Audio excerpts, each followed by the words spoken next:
obviously both of you have a very deep personal investment in this play, so how important was it for you to keep it exactly how you wrote it? In terms of the possibility of self-censorship?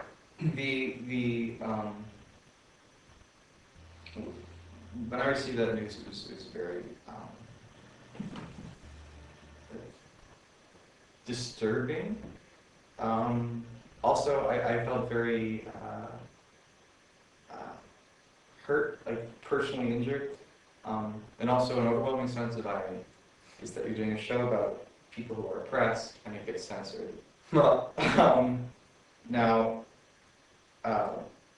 what was great about that particular event and experience was that after long negotiation and clarification of the subject matter that was being objected to, and by the unification of the theater department faculty and the head of the theater department,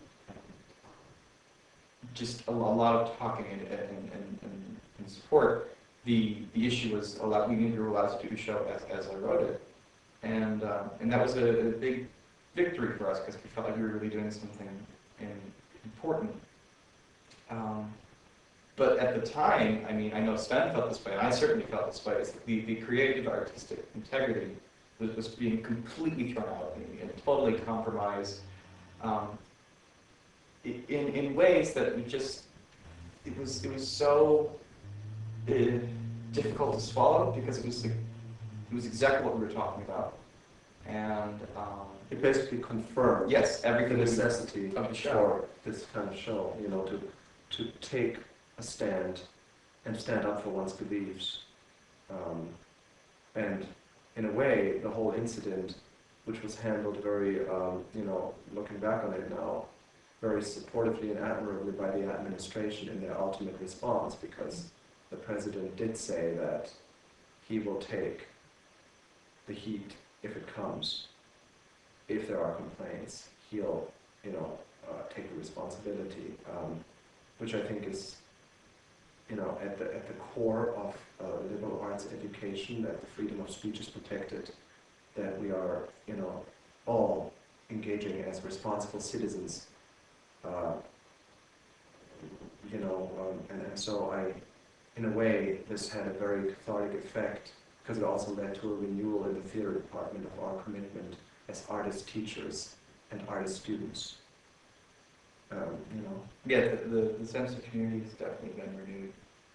And the visitor from Germany and from the National Theatre, who just, you know, happens to be here because him and I are collaborating on a similar project next over in Germany, he just said he had never seen anything like this in an institution. You know, he said he wished that could happen in so many places where it's necessary, that the people come together and are actually at the core of the institution is the human heart and the communal agreement, rather than just the structures that are being served. And within it, the people are separated and compartmentalized and enslaved, basically. They become slaves to it rather than it serving the human need. Yeah. Is there anything else you'd like to talk about? What else do I want to say about this show?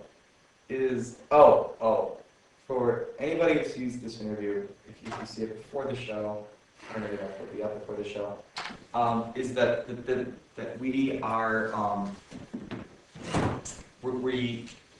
we are taking really big issues here that are really important to not only this community in Blessing, but to a larger community, and to ourselves. And the show is about the people who are seeing it, and about the people who are in it. And we're asking a lot of questions, but we're not giving out answers because, frankly, we don't know. We're looking for solutions, and we're really extending that out to the community. And so the show is about asking yourself those questions.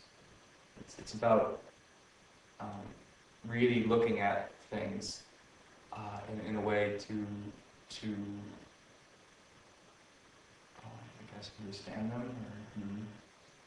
You expect people after they see the show to take personal responsibility. I certainly hope so.